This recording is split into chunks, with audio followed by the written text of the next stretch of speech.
یا کوئی ایسا عمل ہے کہ جس کو اختیار کیا جائے تو انسان کے اوپر جادو نہیں کیا جا سکتا، انسان جادو سے محفوظ ہو سکتا.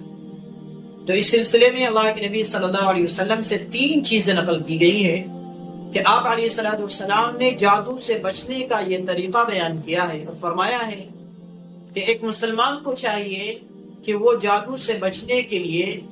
سورہ یونس کی آیت نمبر 80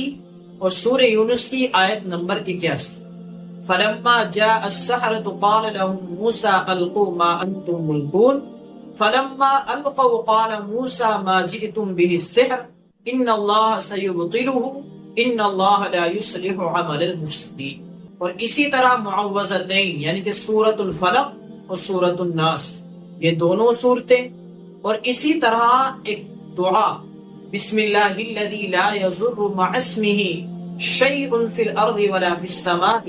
وهو السمیع العلیم. یہ 3 چیزیں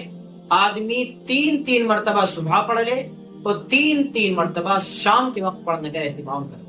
تو یہ مسنون اعمال ہیں جو کہ اللہ کے نبی صلی اللہ علیہ وسلم نے ہمیں جادو سے بچنے کے لیے بتائے ہیں کہ اگر کوئی انسان 3 مرتبہ صبح میں یہ پڑھ لے اور 3 مرتبہ شام کے وقت یہ پڑھ لے تو انشاءاللہ وہ جادو سے محفوظ رہے گا.